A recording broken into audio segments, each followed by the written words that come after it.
बहुत बहुत नमस्कार दोस्तों। आपका दोस्त यश सिंह बोल रहा हूँ दोस्तों। मैं आशा करता हूँ आप सभी बहुत अच्छे होंगे। दोस्तों, आज नए टॉपिक पे हम बात करने जा रहे हैं। और दोस्तों, आपको मैं ये भी बता दूँ कि हम जो है मिल के साथ में एनालिसिस करते हैं कुछ 4-5 पॉइंट्स पर, जिसमें आज जो भारत में राजनीतिक जो माहौल चल रहा है उसका हम एक विश्लेषण करेंगे। तो दोस्तों, हम टोटल 5 पॉइंट्स पे बात करेंगे आज। तो सबसे पहला जो पॉइंट है वो रहेगा कि क्या मोदी सरकार गलत है। पहला ये रहेगा। दूसरा पॉइंट जो है उस पर हम बात करेंगे, क्या अपना एजेंडा ठीक से चला रही है मोदी सरकार। तीसरा पॉइंट ये रहेगा कि क्या सरकार एक आदमी चलाता है। चौथा पॉइंट रहेगा, भविष्य में आने वाली सरकारें भारत में कैसी होंगी। और पांचवा रहेगा, भारत के लिए कैसी सरकार अच्छी होगी जो भारत के भविष्य के लिए ठीक रहेगी। तो दोस्तों, इन 5 पॉइंट्स पे हम डिस्कस करेंगे, एनालिसिस करेंगे। तो सबसे पहला पॉइंट जो है उस पर हम बात करते हैं कि क्या मोदी सरकार गलत है। तो दोस्तों देखिए, 2014 में जो मोदी सरकार बनी है उसके पहले से ही आपने देखा होगा कि मोदी सरकार बनाने के पहले सारे मीडिया चैनल्स वगैरह धीरे धीरे जो मोदी के मित्र माने जाते हैं, आधा आधा अंबानी ग्रुप जो है, तो उसने टेक ओवर शुरू कर लिया था मीडिया चैनल्स का। तो उसी समय से आप देख सकते हैं कि मीडिया को टेक ओवर करने का ही एक स्ट्रेटेजी थी, जिस स्ट्रेटेजी के अंतर्गत इनको पहले से ऐसा आभास था कि भाई आप मीडिया को अगर हैंडल कर लेंगे पूरे तरीके से, और आज तो जैसे पता आपको गोदी मीडिया बना दिया गया आज मीडिया को, तो उसी समय से ये स्ट्रेटेजी रही थी कि मोदी सरकार आए उसके पहले से कि मीडिया को टेक ओवर कर लिया जाए। तो मोदी सरकार लाने के पहले ही मीडिया को टेक ओवर कर लिया गया था मोदी के मित्रों के द्वारा, और ज़बरदस्त मीडिया ब्रांडिंग की गई थी, इवेंट मैनेजमेंट किया गया था, और सोशल मीडिया इससे भी बहुत ज़बरदस्त तरीके से यहाँ भी पकड़ बना ली गई थी। तो ये तीनों चीज़ों के कॉम्बिनेशन करके 2014 में मोदी सरकार को स्थापित कर दिया गया भारतवर्ष में। अब आप एक चीज़ देखिए कि मोदी सरकार जब से आई है तब से इसका सिर्फ एक ही एक काम है कि अपने जो मित्र हैं जिन्होंने इनको मदद किया सरकार बनाने में, उनको जो है फ़ायदा पहुंचाया जाए। तो ये सरकार बनी इस हिसाब से थी कि भाई मित्र जो है इस सरकार को बनाने में हेल्प करेंगे, और सरकार बनने के बाद में तो फिर मित्र को फ़ायदा पहुंचाना ही था अपने मित्रों को, इस मोदी सरकार को। तो ये उस पे काम कर रही है। अब उसके बाद में आप देख लीजिए कि तब से लेके अब तक आप देखेंगे कि भारतवर्ष के जितने भी संस्थान हैं, जो वाणिज्यिक संस्थान हैं, जो लोन्स वगैरह देते हैं, बैंक्स वगैरह, वो सब की आप देख रहे होंगे कि लोन्स जो पंप आउट हो रहे हैं फंड्स, वो सिर्फ अपने मोदी के मित्रों को ही हो रहा है। उसके बाद में जितने भी ठेके हैं, जितने भी कंपनीज जो प्राइवेटाइज कर दिए गए हैं, वो सब के सब कंपनीज उठा के दे दिए गए मित्रों को। जितने टेंडर्स हैं 4G का, एक सिंगल टेंडर पूरे भारतवर्ष में एक सिंगल कंपनी को अलॉट कर दिया गया, जियो आप नाम जानते ही। तो जब से ये सरकार बनी है तब से ये सिर्फ और सिर्फ अपने मित्रों को ज़बरदस्त तरीके से खुलेआम से सपोर्ट कर रही है। अभी अडानी और हिंडनबर्ग केस हुआ तब भी आपने देखा होगा कि पूरी तरीके से फुल समर्थन किया गया अडानी ग्रुप को, जबकि वो प्रूव हो चुका है आज के डेट में, और इंटरनेशनल मार्केट में जो उसके बॉन्ड्स भी नहीं चल रहे हैं, लेकिन भारतवर्ष में इसके ऊपर कोई जो है एक्शन नहीं लिया गया सरकार के द्वारा। तो कुल मिला के बात ये है दोस्तों कि ये जो सरकार है पूरे ओपनली जो है सपोर्ट कर रही है अपने मित्रों को, जिन्होंने इस सरकार को भारत में स्थापित करने का काम किया था। और इसके अलावा सरकार जो है उन सभी मापदंडों को सपोर्ट कर रही है जिससे सरकार मजबूत रहे। सरकार जो है आप देखेंगे हिंदुत्व का जो गान फैलाती है चारों तरफ, मीडिया मैनेजमेंट करके या सोशल मीडिया के द्वारा, फेसबुक, व्हाट्सएप जैसे भी आप देख लीजिए, जियो के द्वारा। तो इसका मुद्दा यही है कि भाई जो हिंदुत्व का राग जो है वो पकड़ में बना के रखा जाए भारतवर्ष में, जिसके वजह से जो है लोग जो है धर्म का एक गुणगान सुनते हुए वो बाकी जो ज़रूरत की चीज़ें हैं या बाकी जो देश में क्या हो रहा है उन सबको भूल जाएं।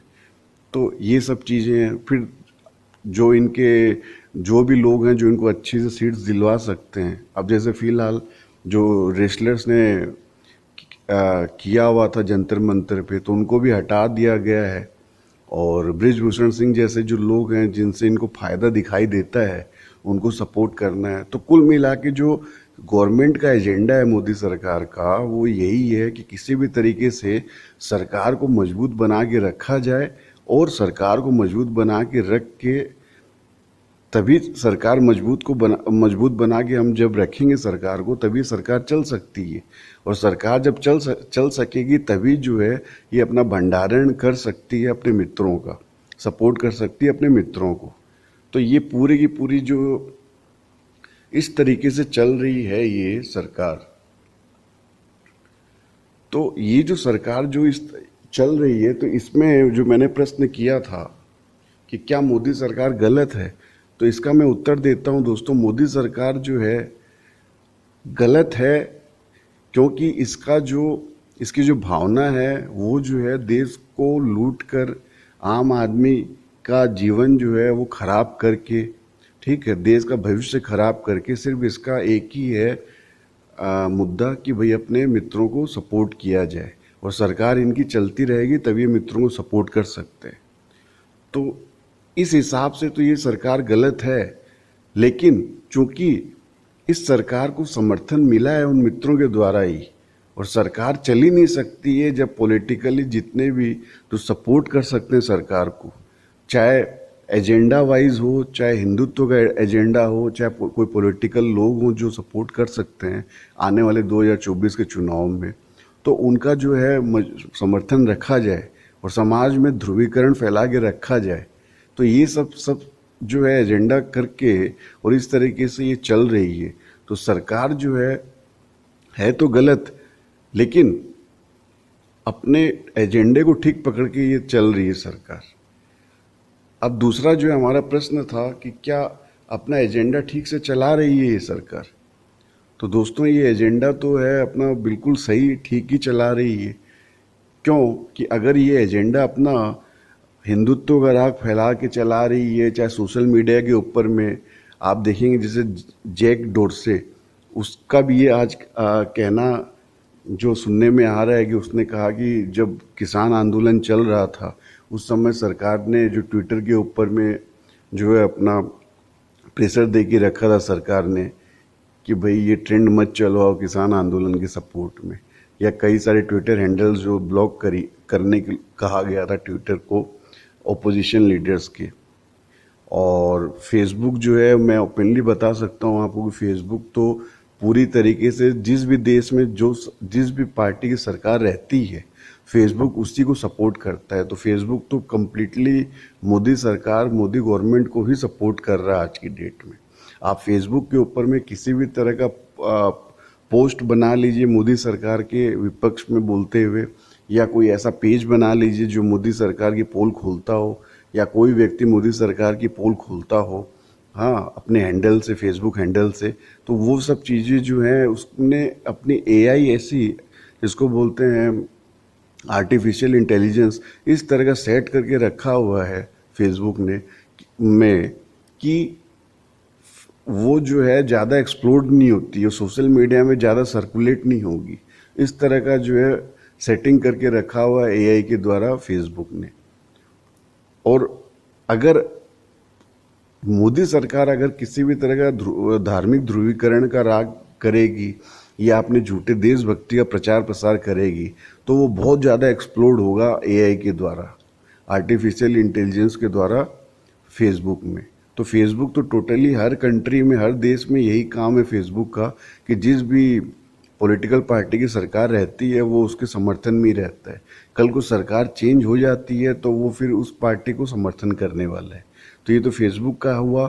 ट्विटर जो है वो एक नॉर्मल डेमोक्रेटिक सेटअप जो होता है उसको सपोर्ट करने वाली एक कंपनी रही है सदा से, और अभी तो और ज़्यादा जो है डेमोक्रेटिक सेटअप को सपोर्ट करने वाली कंपनी है, दिखाई दे रही है जब से ये टेक ओवर किया है, नए जो चेयरमैन बने हैं इसके। तो कहने का मतलब ये है कि जहाँ भी सरकार को ये लगता है कि उसकी पकड़ कमज़ोर हो जाएगी समाज में, या उस जिसकी वजह से सरकार को परेशानी हो सकती है, तो वहाँ पे सरकार जो है अपना एजेंडा पूरा निर्धारण करके चल रही है। तो दूसरा जो पॉइंट मैं कह रहा था कि क्या अपना एजेंडा ठीक से चला रही है मोदी सरकार, तो खुल के कह रहा हूँ कि एजेंडा तो बिल्कुल अपने हिसाब से तो बिल्कुल सही चला रही है मोदी सरकार। इसमें कहीं भी कोई दिक्कत वाली बात नहीं है, कहीं कोई दो राय नहीं है, ठीक है। क्योंकि सरकार को क्या है, अपने आप को बचाना है, सरकार को अपनी सरकार बनाए रखनी है, सरकार को और भी स्टेट्स में चुनाव जीतना है, अपने आप को मजबूत रखना है। तो इन सब कारणों की वजह से इसको अपना एजेंडा जो भी है, ध्रुवीकरण का हो, चाहे आपके सोशल मीडिया पे जो कसना हो उसको, या जो इसके ऑपोजिट में जो लोग हैं उनको दबाने के लिए कोई ऐसा कानून बनाया जाए जिसकी वजह से उन लोगों की आवाज़ें दबाई जाएं। तो इन सब तरीकों से जो है अपना एजेंडा पकड़ के रखा हुआ मोदी सरकार ने। तो दूसरा जो मैंने पॉइंट बोला है कि क्या अपना एजेंडा ठीक से चला रही है मोदी सरकार, तो इसका उत्तर है दोस्तों कि मोदी सरकार तो अपना एजेंडा तो बिल्कुल सही अच्छी तरीके से चला रही है। आज की डेट में अभी तो मुझे कोई दूसरी पार्टी जो है मोदी सरकार के आसपास में तो नहीं दिखाई देती है जो अपना एजेंडा बहुत ही प्रॉपर तरीके से चलाती हुई नजर आ रही है भारतवर्ष में। लेकिन ये एजेंडा तो जिस कारण से चला रही मोदी सरकार, वो कारण तो गलत है, लेकिन चला ठीक सही तरीके से रही है एजेंडा। अब ये भविष्य, देश का जो भविष्य है, इसके लिए कितना नेगेटिव इम्पैक्ट करता है, और भविष्य क्यों 2014 के बाद से जितना नेगेटिव इम्पैक्ट किया है इस मोदी सरकार ने, वो सब तो आपकी आंख के सामने, वो सब तो आप देख सकते हैं। लेकिन अपना एजेंडा जो है वो ठीक से चला रही है। बात एक विश्लेषक के रूप से मैं ये कह रहा हूँ। ठीक है दोस्तों, अब आ जाते हैं हम तीसरे पॉइंट पे। क्या सरकार को एक आदमी चलाता है? तो अब पूरे भारतवर्ष के लोगों के लिए मैं ये कह रहा हूँ, मैंने पहले भी अपने कई सारे वीडियोस में ये कहा है कि भारत की जो सरकार जो है कि कभी भी एक व्यक्ति चला ही नहीं सकता है दोस्तों। ये मैंने कई बार रिपीट किया है। भारत की सरकार क्या आपकी गली मोहल्ले की छोटे मोटे जो पार्षद, पंच, सरपंच वगैरह जो होते हैं, वहाँ भी कुछ छोटी मोटी ग्रुप की टीम होती है लोगों की, जो वार्ड मेंबर वगैरह जो भी बोलते हैं, तो वो मिल के चलाते हैं। तो एक गली मोहल्ला, आसपास की जगह, पंचायतें और आपकी जब बोलते हैं इसको म्यूनिसिपल कॉरपोरेशन जो हैं, वो सब जब एक आदमी नहीं चला सकता है, तो आप बताइए भारत जो इतना बड़ा महादेश है, एक पूरे यूरोप कॉन्टिनेंट के आसपास के बराबर का देश है, ये क्या एक व्यक्ति चला सकेगा? तो भारत की पूरी जनता, आज आप कभी भी देखेंगे कोई भी व्यक्ति से जिसे ज़्यादा समझ नहीं है इस बात की, या एक गलत समझ में रह रहा है वो, या मिस्टेकन आइडेंटिटी में रह रहा है कि वो ये सोचता है कि मोदी जी को अगर वोट ना दें तो किसको वोट दें। तो सबसे पहले गलती जो है भारत के लोग यही कर रहे हैं कि वो ऐसा सोच रहे हैं कि भारत पूरा कोई एक रथ है जिसको एक मोदी जी नाम का कोई व्यक्ति जो है वो चला रहा है, हाँक रहा है। ठीक है, तो पहले तो अपनी खुद की समझ जो है भारत की जनता को ठीक करनी चाहिए कि एक व्यक्ति जो है पूरा का पूरा देश चला ही नहीं सकता। पूरा सरकार का तंत्र यंत्र और पूरा मंत्र, कई पूरे टोटल सरकार का लंबा चौड़ा जो सिस्टम है जो बनाया हुआ गवर्नेंस का भारतवर्ष में, उससे पूरी सरकार चलती है दोस्तों, किसी एक व्यक्ति से नहीं चलती। अब ये जो इमेज मैनेजमेंट कर लिया है जब से 2014 से मोदी सरकार आई है, तब से भारत के लोगों को ये असमंजस हो गया है कि एक ही व्यक्ति जो है वही 24 घंटा काम कर रहा है जिससे इनकी देश की सरकार की मशीन चल रही है। तो अगर उससे हम वोट ना दें तो किसे वोट दें? तो सबसे पहले तो भारत के लोगों को मैं यही कह रहा हूँ, बार बार फिर रिपीट कर रहा हूँ कि पूरी भारत की मशीन, पूरी भारत का जो तंत्र है एक व्यक्ति नहीं चला रहा है दोस्तों। एक व्यक्ति जो है ऐसी पॉलिसी कुछ कुछ छोटे छोटे कुछ कुछ कारनामे कर सकता है जिससे भारत को नेगेटिव इम्पैक्ट कर सकता है, नुकसान पहुंचा सकता है, कुछ पॉलिसी में फेरबदल कर सकता है, लेकिन पूर्ण रूप से अगर पूरी भारत की मशीनरी कोई आप सोचते हैं एक व्यक्ति चला रहा है तो एक व्यक्ति नहीं चला रहा है और न चला सकता है। भारत के लोगों को ये समझना चाहिए कि एक प्रॉपर अच्छे लोगों की टीम, अच्छे पॉलिटिशियंस की टीम, ठीक है, या हर एक क्षेत्र में स्पेशलाइज जो भी लोग हैं जिनको किसी को कानून की समझ है, कि कोई एजुकेशन में है, कुछ है, तो इस तरह के जो भी पॉलिटिशियन सामने अच्छी टीम आती है तब एक देश जो है प्रॉपर तरीके से चल सकता है, बहुत अच्छी तरीके से विकास कर सकता है भारतवर्ष में। एक व्यक्ति नहीं चला सकता है। अब आप मोदी सरकार का उदाहरण ही ले लीजिए दोस्तों। मोदी सरकार के पास में आपको बता दूं कि प्रॉपर एक फाइनेंस मिनिस्टर नहीं है जिसको फाइनेंस की समझ हो, ठीक है। आज आपने जिस व्यक्ति को फाइनेंस मिनिस्टर बना के रखा हुआ है, जिन मैडम को, वो जो है हिस्ट्री या ज्योग्राफी या पॉलिटिकल कुछ आर्ट्स वगैरह का बैकग्राउंड है उनका, उनको बिल्कुल समझ नहीं है, उनकी पढ़ाई नहीं है फाइनेंस की। अब वो आज फाइनेंस मिनिस्टर बन के रखी हुई है, बताइए। तो फाइनेंस की नीति क्या चल, नीति तो कुछ भी नहीं चल रही। फाइनेंस की पूरी रिजर्व बैंक की नीति देखिए, चाहे मॉनेटरी पॉलिसी की नीति देखिए, कुछ कोई नीति नहीं है। फाइनेंस मिनिस्टर को कुछ नहीं समझ है फाइनेंस की।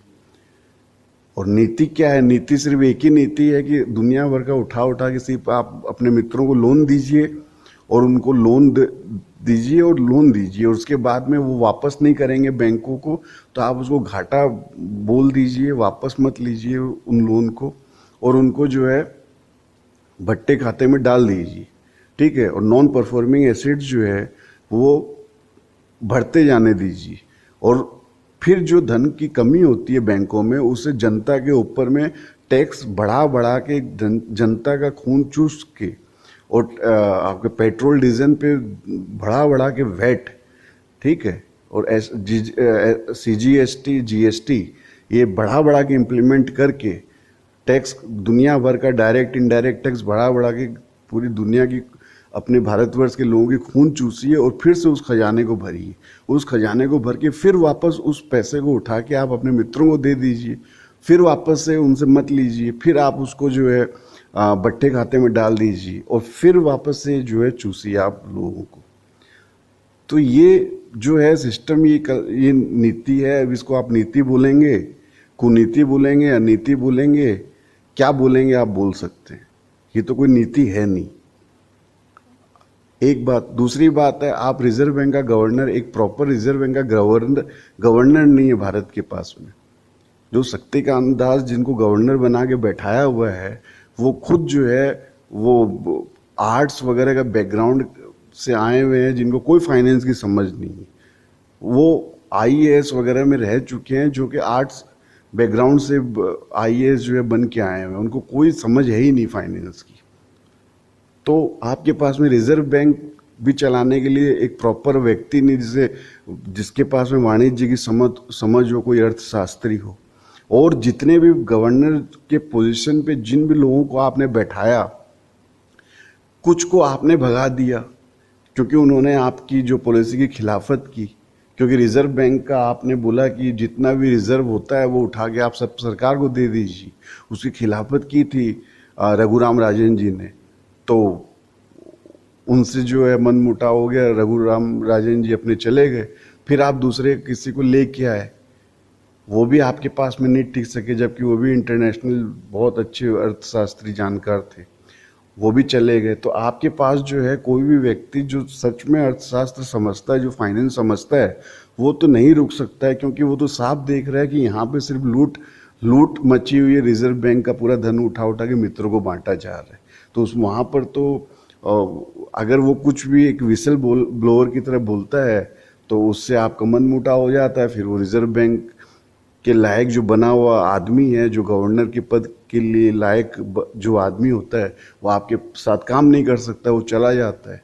इस वजह से आपने एक ऐसे व्यक्ति को रिजर्व बैंक का गवर्नर बना के रखा हुआ है जो सिर्फ एक रबर स्टाम्प है, बस जिस उसको उससे कुछ बोलना ही नहीं है। आप जब बोलते हैं कि भाई ये 2000 का नोट बंद कर दीजिए, बंद कर दिया सर। 500 का नोट बंद करो, बंद कर दिया। 1000 का नोट बंद करो, आप बंद कर दे। मतलब आप जो बोल रहे हैं वो वहां से हाँ है ना है ही नहीं, तो उसमें तो कोई पॉलिसी की बात ही नहीं है। तो ऐसे रबर स्टाम्प को आपने आरबीआई गवर्नर बना के बैठा के रख दी है। ठीक है दोस्तों, फिर आप बात कर लीजिए, आप फॉरेन अफेयर्स मिनिस्ट्री, जो सबसे इम्पोर्टेंट मिनिस्ट्री होती है भारतवर्ष की, राजनीतिक संबंध जो विश्व के साथ में कैसे क्या रहेंगे, वहाँ भी आपको फॉरेन मिनिस्टर जो है कोई जो बना के रखा हुआ आपने, वो भी आपके आर्ट्स के बैकग्राउंड की हैं, जो फॉरेन मिनिस्ट्री में काम किए हुए हैं। लेकिन एक्चुअल में फॉरेन मिनिस्ट्री का जो रिलेशनशिप समझने वाला जो व्यक्ति होता है वो तो मिनिस्टर है नहीं। तो यहाँ भी आपको प्रॉपर मिनिस्टर नहीं मिला हुआ है, ये तो आपने ज़बरदस्ती राज्यसभा से ला के जो पहले जो एडमिनिस्ट्रेटिव सर्विस में थे इनको उठा के आपने अपना बना के रखा हुआ है। तो ये भी आपका रबर स्टाम्प है। आप जो जैसा बोलते हैं कि भाई इस देश के साथ में ऐसे वगैरह जो भी ताल्लुकात है वो सब ठीक है, तो वो बोलते हैं ठीक है। तो आपके पास ना फॉरेन मिनिस्टर है प्रॉपर, इसी तरीके से आपके पास ना कोई कानून मंत्री है ठीक, ना आपके पास कोई रेलवेज में जो रेल मंत्री जो होते हैं वो प्रॉपर नहीं है। आपके पास मोदी सरकार के पास में एक भी मंत्रालय में कोई मिनिस्टर जो है प्रॉपर है ही नहीं। आप जो एजुकेशन मिनिस्टर बना के रखा हो रहा स्मृति ईरानी जी को, उनका एजुकेशन का कुछ पता नहीं था। एजुकेशन के ऊपर तो डाउट तो प्रधानमंत्री के ऊपर भी आता है। बहुत ज़्यादा बात हो रही है कि उनके क्या एजुकेशन है नहीं है। अब आप बात कर सकते हैं कि एजुकेशन की तो कोई ज़रूरत नहीं है, भारत के संविधान में तो कहीं नहीं लिखा हुआ है। तो भारत के संविधान में तो नहीं लिखा हुआ है, लेकिन आपने जब प्रधानमंत्री के पोस्ट के लिए जब चुनाव लड़ा, तब जब फार्म में आपने जब लिखा कि आपकी ये एजुकेशन है, तो उसे तो आपको प्रूव करना पड़ेगा, या तो आप मत लिखते। तो उसमें भी वो आपको पता ही है क्या चल रहा है। तो बात ये है कि इनके पास में कोई मिनिस्टर नहीं है, कोई प्रॉपर लोग नहीं है। तो भारत के लोगों को ये समझना चाहिए कि सरकार को एक व्यक्ति नहीं पूरे लोगों की टीम चलाती है, लेकिन यहाँ जो टीम जो है वो टीम है ही नहीं, क्योंकि प्रॉपर लोग इनके पास कोई है ही नहीं। इनके पास कोई प्रॉपर लीडरशिप की कोई टीम ही नहीं है, पूरी की पूरी कमी है। इसकी वजह से सरकार का पूरे सरकार का आप देखेंगे पूरा टोटल बंटाधार है। कहीं भी कोई भी प्रॉपर मैनेजमेंट आपको भारतवर्ष में आप पूरा मैनेजमेंट फेलियर है आज के डेट में। आप बता देता हूँ आपको भारत सरकार का यहाँ पे सिर्फ और सिर्फ एक ही मैनेजमेंट चल रहा है कि अपने मित्रों को कैसे जो है वो सपोर्ट किया जाए या फिर चुनाव कैसे जीता जाए। अब देश को इन दो चीज़ों से क्या मतलब है? आप अपने मित्रों को सपोर्ट करेंगे, उससे देश को क्या मतलब? और आप बीजेपी पार्टी जो है चुनाव कैसे जीतेगी, कैसे आईटी सेल और कैसे क्या क्या लगाएगी, या कैसे धार्मिक ध्रुवीकरण फैलाएगी, इन चीज़ों से देश को क्या मतलब है? इन चीज़ों से तो भारतीय जनता पार्टी को फायदा हो सकता है, लेकिन देश के लोग क्या करें इसका, बताइए। तो मैं यही कह रहा हूँ भारत के लोगों को कि भारत की सरकार एक व्यक्ति नहीं चलाता है, पूरी अच्छे लोगों की टीम चलाती है। तो आप अपने दिमाग से निकाल दीजिए कि मोदी अगर नहीं, मोदी को वोट नहीं देते हैं प्रधानमंत्री के लिए, तो किसको वोट दें? तो आप ये समझिए कि आपको जो है पूरी प्रॉपर लोगों को वोट करना है। जो सरकार को आपको लगता है कि कुछ मंत्री पद लेके अच्छा चला सकते हैं, तो आपको इस हिसाब से अच्छे लोगों को सपोर्ट करके भेजना है। तो जो है आपकी एक अच्छी टीम बनेगी सेंटर में जो अच्छे से सरकार चलाएगी। एक व्यक्ति जो है वो देश नहीं चलाता है। तो ये अपना तीसरा पॉइंट है कि क्या एक व्यक्ति पूरा भारत चलाता है, एक आदमी पूरा भारत चलाता है? तो न कभी चलाया है न कभी चला सकता है। इसलिए आप अगर सोचते हैं कि मोदी जी नहीं तो किसको वोट दूं, तो मोदी जी को आप भूल जाइए। आप जो भी प्रॉपर पॉलिटिशियन जिसको समझते हैं आप उसको वोट दीजिए। कोई प्रॉपर पार्टी हो उसको समझते हैं कि उसके पास में प्रॉपर लीडर्स हैं, एक टीम ऑफ लीडर्स है जिस पार्टी के पास में, या आप समझते हैं कि आपकी रीजनल पार्टी में कुछ अच्छे लोग हैं जिनको जो 2024 के चुनाव में खड़े होते हैं तो उनको वोट दें, कुछ इस तरह के अच्छे लोग हैं तो उनको आप दीजिए, तब जाके अच्छी टीम बनेगी सेंटर में। तब जाके सरकार जो है अच्छी चलेगी भारतवर्ष की। एक व्यक्ति से कोई लेना देना होता नहीं सरकार को। एक व्यक्ति आपको सिर्फ शपथ लगा सकता है, आपकी सरकार जो एक व्यक्ति कभी नहीं चलाता है। इसलिए आप जो है भूल जाइए इस प्रश्न को कि मोदी नहीं तो कौन। आप किसी भी अच्छे पॉलिटिशियन जो समझ में आता है उसको आप दीजिए। पार्टी वगैरह जो है, हिंदुत्व का जो राग है इसको हटा के, क्योंकि सरकार का काम होता है विधि व्यवस्था और समाज, ये सब तंत्र, ये सब चलाना। सरकार का काम जो है झुनझुना बजा के और मंदिर में पूजा पाठ करने का काम नहीं होता है। ये आप खुद कर सकते हैं, आप अपने पंडित से करवा सकते हैं, आप पूजा पाठ खुद कर सकते हैं। आपको जैसे समझ में जो आए, आप जिस भी धर्म के हैं आप खुद कर सकते हैं सब काम। ये सब काम सरकार के करने के नहीं होते हैं मित्रों। तो आप अपने थोड़ा ये दिमाग भी थोड़ा ध्यान दीजिए। फिर चौथा नंबर पॉइंट में आते हैं दोस्तों कि भविष्य में आने वाली सरकारें भारत में कैसी होगी। तो भविष्य में आने वाली जो सरकारें होंगी वो देखिए, चूंकि 2014 के बाद में सरकारी जो है वातावरण जो है, राजनीतिक वातावरण वो बिल्कुल बदल गया है। तो अब जो है आपको जो पहले जैसे सरकारें मिलती थी भारतवर्ष में, बहुत ज़्यादा उदारवादी, वैसे सरकार आपको नहीं मिलने वाली है। अब आगे जो भी सरकार बनेगी भारत में, ठीक है, वो एकदम से खुलेआम जो डेमोक्रेसी जो है उसमें जो खुलेआम जो उदारवाद जो मिलता था आपको 2014 के पहले, अब कभी भी भविष्य में नहीं दिखने वाला भारतवर्ष में।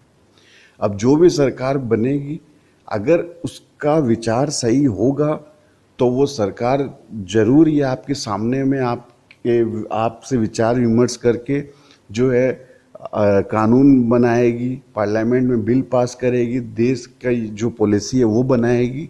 लेकिन पूरे विचार विमर्श करने के बाद में जो है वो मजबूती से करेगी कोई भी सरकार बने। अब जो है पहले की तरह जो क्रिटिसाइज जो हो जाता था, खुलेआम कुछ लोग कर देते थे, इस तरीके से तो कभी आपको देखने को नहीं मिलेगी सरकार। और दूसरी बात ये भी मैं बता देता हूँ कि इस तरह की सरकार अच्छा समझती है देश का भला करने का, अगर वो सरकार जो है सबको अपने साथ में लेके चलते हुए अच्छे तरीके से सबका रिफॉर्म करवाए, सबकी क्या व्यूज़ हैं उस हिसाब से समझ के सुन के एक पॉलिसी बनाए और बनाने के बाद में फिर उसको जो है इम्प्लीमेंट करे, ठीक है। तो उसमें कहीं ऐसा आप नहीं मान सकते हैं कि फिर वो सरकार जो डेमोक्रेटिक सरकार नहीं है। तो डेमोक्रेटिक सरकार डेमोक्रेसी को ही मान के उस आधार पर ही सब की बातें समझ के ही डिसीजन लेगी। लेकिन फिर जो डिसीजन के इम्प्लीमेंटेशन का जो पॉइंट आएगा, जो फेज़ आएगा, उस समय में जो है काफ़ी स्ट्रॉन्ग आपको जो है दिखाई देने वाला दिखेगा सरकारों में फ्यूचर में। वो जो पूरा का पूरा जो लास्ट में जाके एक पूरी पॉलिसी चेंज कर देती थी सरकार कुछ लोगों को देखकर, वो 2014 के पहले हुआ करता था, अब फ्यूचर में जो है नहीं दिखाई देगा इस तरह का। लेकिन कुल मिला के बात ये है कि सरकार अगर स्ट्रांगली भी किसी भी चीज़ को इम्प्लीमेंट करेगी, फ्यूचर में आने वाली कोई भी सरकारें अगर वो सही विचार से करती हैं तो इसमें देश की भलाई ही होगी, देश का अच्छा ही होगा।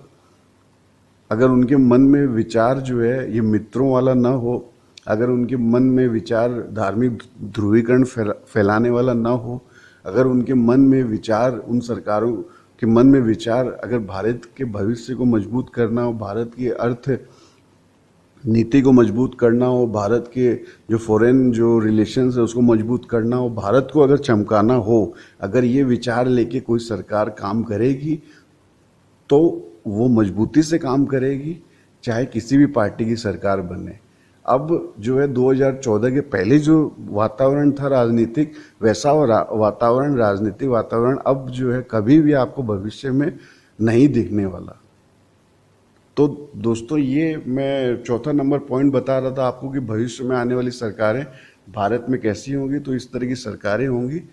बस ये जरूरी है, जो इम्पोर्टेंट चीज़ है कि वो भारत के पक्ष में काम करें, ठीक है।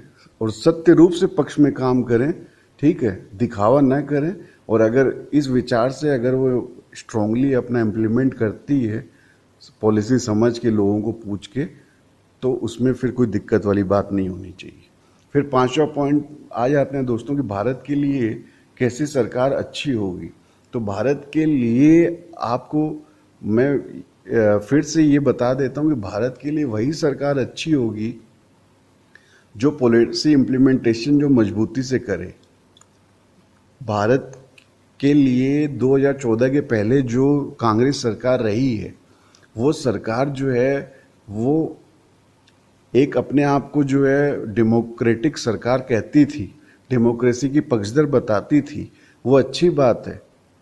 लेकिन होता ये है डेमोक्रेसी में कि कुछ लोग जो है समझते हैं कि भविष्य भारत का किस हिसाब से कैसे पॉलिसी बने जो ठीक रहेगी। लेकिन ज़्यादातर जो लोग मिलेंगे आपको डेमोक्रेसी में, वो इतने नहीं समझ सकते हैं कि भाई किस तरह से आपको आपका देश जो है किस तरीके से किस तरफ चलना चाहिए, उसकी क्या पॉलिसी होनी चाहिए। तो वो जो बहुतायत वाले जो लोग होते हैं, ठीक है, उनको जो है समझाने का काम जो है वो ऐसी सरकार जो करेगी वही अच्छी सरकार होगी, जो सबको समझाए कि इस तरह का जो हमारे भारत में चल रहा है, इसके लिए इस तरह की जो है हम रूल्स और रेगुलेशंस लेके आएँ, इस तरह के बिल्स लेके आएँ, ऐसे कुछ कानून पास करें जिससे हमें देश में ये फ़ायदा हो। तो इस तरह की सरकार जो पहले पूरे भारतवर्ष को, लोगों को जो है ये जानकारी प्रदान करे उनका, और उनको समझाए कि इसमें उनका फ़ायदा हो सकता है। और इस तरीके से काम जो करेंगी सरकारें, और उसके बाद में सबका एक साथ लेने के बाद में एक भारत की अच्छाई के लिए अच्छा डिसीजन लेगी। लेकिन डिसीजन लेने के वक्त में मजबूत होकर डिसीजन लेगी, फिर पीछे मुड़ के नहीं देखेगी, और सच में ऐसे अच्छे डिसीजंस लेगी जिससे सच में भारत की भलाई होगी। इस तरह का जो कार्य करेगी जो भी सरकार, वो भारत के लिए अच्छी होगी। लेकिन वो सरकार तो अच्छी नहीं मानी जाती है जो आज चल रही है, जो सिर्फ मित्रों को जो है सपोर्ट करने में लगी हुई है, जिसका कोई लेना देना नहीं है भारत का तंत्र कैसा चल रहा है, कैसा चले ना चले, जिसको कोई मतलब नहीं है कि भारत की व्यवस्था कैसे चल रही है, उसको ठीक किया जाए। इसका आज जो सरकार चल रही है, आज की सरकार का सिर्फ और सिर्फ एक ही मकसद है, अपने मित्रों को कैसे सपोर्ट किया जाए। उस सपोर्ट को करने के लिए सरकार को अपनी सरकार में